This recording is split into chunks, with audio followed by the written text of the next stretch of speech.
you know, maybe we should go back a little bit to Guy and Madeline on a Park Bench, which was the musical that you made when you were still at Harvard and in whatever kind of extremely productive film department they have, which really kind of doesn't exist, except it does and has produced really wonderful, wonderful filmmakers. That was a 16 millimeter black and white film and made for next to nothing, using people who hadn't acted very much, and one wonderful jazz player who is very charismatic. And then you went off to California, and when I heard you were going to California, I kind of got very, very nervous because I love Guy and Madeline, I love it dearly, and I thought, this is the end, you know? What are they going to do to him out there? And lo and behold, you made this absolutely great film. Why did you want to go to California to work? What did it give you to go there? You know, I grew up near here. I grew up in Jersey, and I felt like, I don't know, you know, growing up in Jersey, going to school in Boston, I needed a break from the East Coast, and I thought that I would stay in LA for maybe a year and then come back, that I just had to at least sort of see what it was like. You know, LA's not as bad as you make it out to be. You know, you find your place there.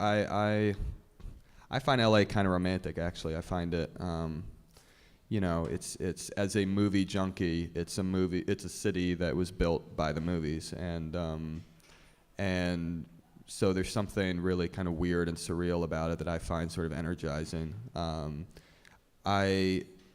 You know, that said, it's in your very sort of generous narrative, you're skipping over some stops that I would, you know, rather forget of my time in LA. You know, largely spent doing some, you know, writing for hire work on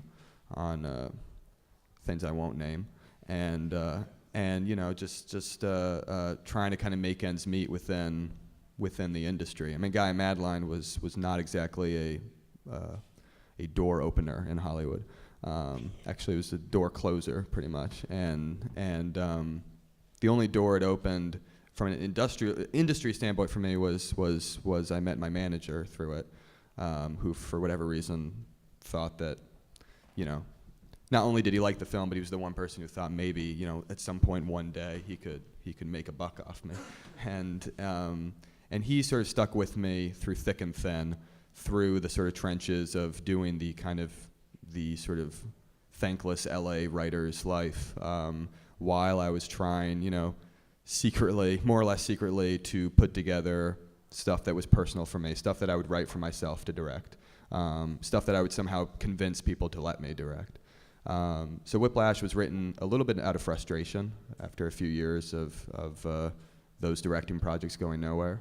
A little bit out of pragmatism, the idea of, you know, can I write something that's small and contained enough, takes place in a few rooms, is about a world I know intimately, won't require a lot of research on my part or anything. It's you know, it's something I know, something I haven't seen before, something I can do for a price, and something that I could convince people that I'm the one who should direct it because it's my life.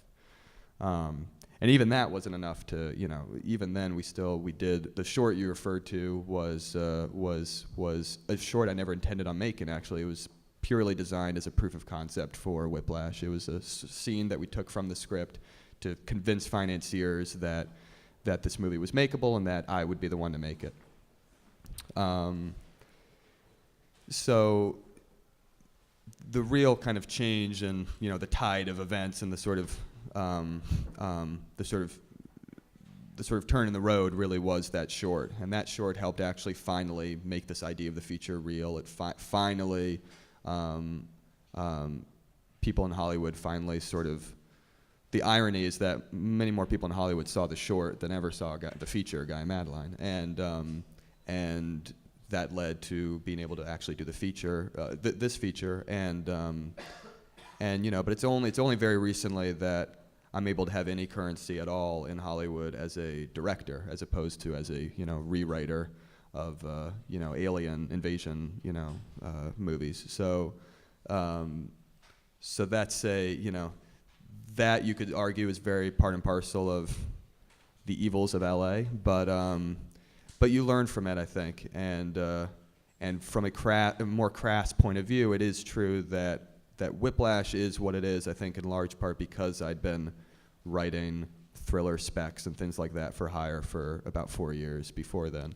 That is to say that I don't think I could have made Whiplash right after Guy Madeline. I think I needed to turn that part of my brain off for a few years and then turn it back on, re-energized, filled back up with the kind of anger and pent-up frustration you feel as a student, where you just want to say something and you feel like no one's listening to you.